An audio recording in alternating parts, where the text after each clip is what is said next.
society 5.0 and you talk change management, how can we take this to the economies and especially to businesses? And I think now I'm talking more from you mentioned that you have a questionnaire, you mentioned that you have a consultancy for this, but let's look at kind of the steps. What would be the steps that you think? Because you're talking about the super intelligent humanity, but unfortunately, if you look at the geopolitics, intelligence is sometimes something that is not too much there.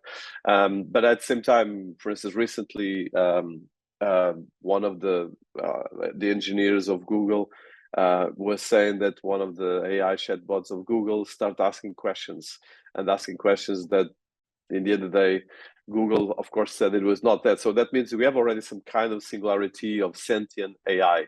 So this is all happening as we speak, but we have, in one end, change management people, then we have geopoliticals and all the challenge, and then we have the super AI and super IT that you mentioned. That part is just going to continue. It's a bit exponential growth and exponential as well scalability. So it's a big question, but from a practicality, especially for businesses and for economies, how can we actually make sure that we change, starting with baby steps? Because I think we cannot just go and try to do everything at the same time.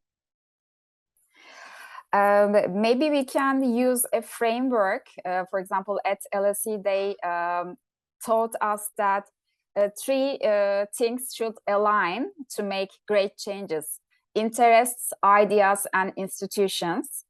So in terms of ideas, I think we are there. I mean, we don't discuss the importance of, for example, sustainable development goals or the urgency of dealing with climate change, because we already facing with the consequences of it, unfortunately, hurting our businesses as well. So ideas are there. We realize that we need to respond to these sustainability issues. We need to find solutions.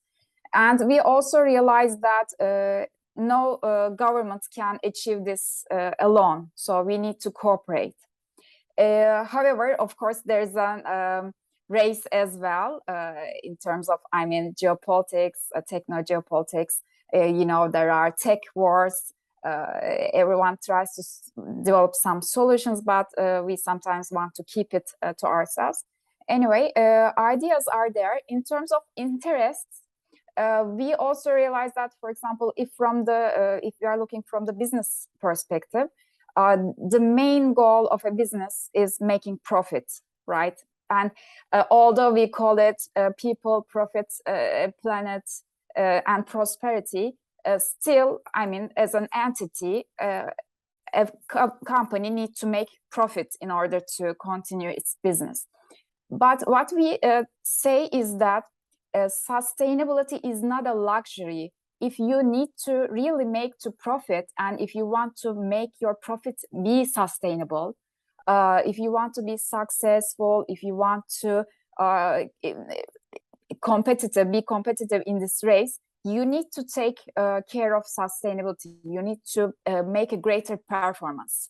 So the main message we are trying to give as Society 5.0 Institute is that, because at first companies may be resistant to these issues. For example, oh, we are an SME, we have limited resources.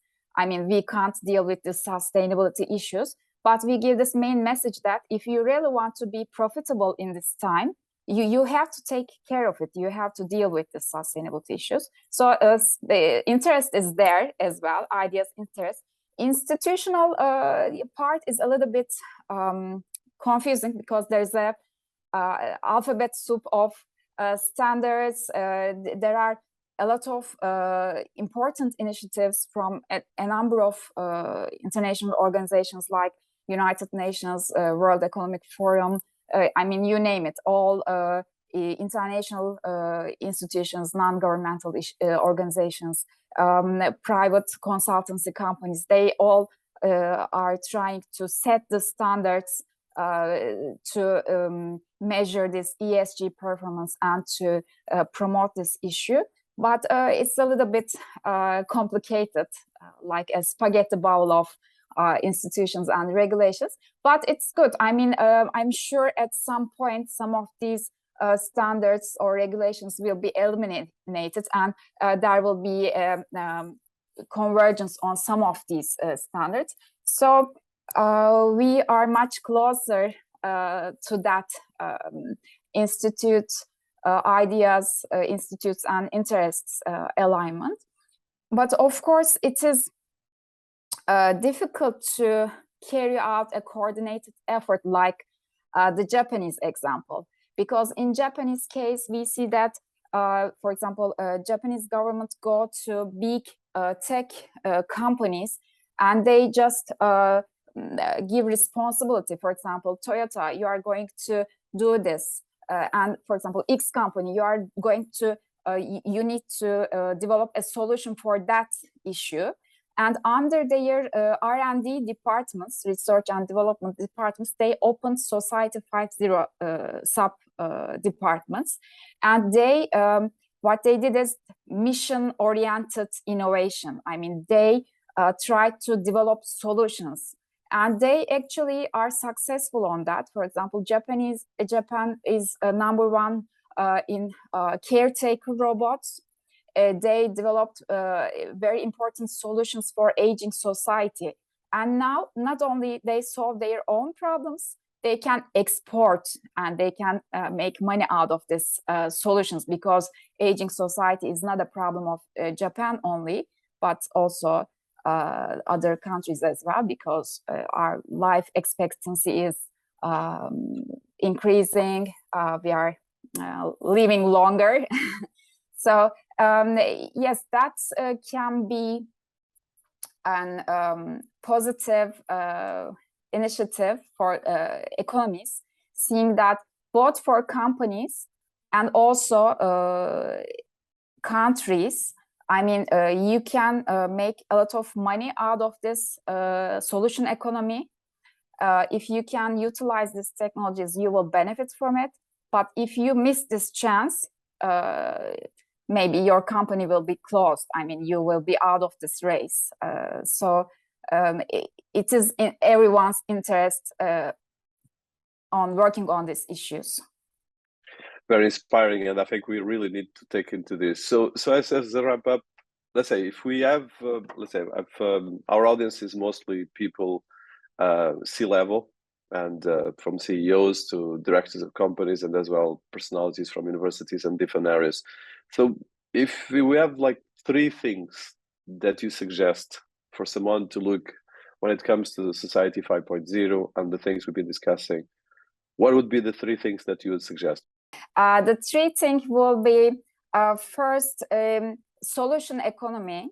If I were a CEO, I would think about what kind of solution I would bring as a company, or how I can increase, develop this solution.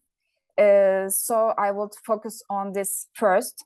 With regard to sustainable development goals, since it is such a huge and complex issue, I wouldn't try to achieve everything and put a tick to all the issues in terms of ESG, but I would particularly focus on, for example, 2 or 3 main topics, make some improvement on them first, then with the layers on top of it in the near future. Second is reskilling and upskilling, starting from ourselves.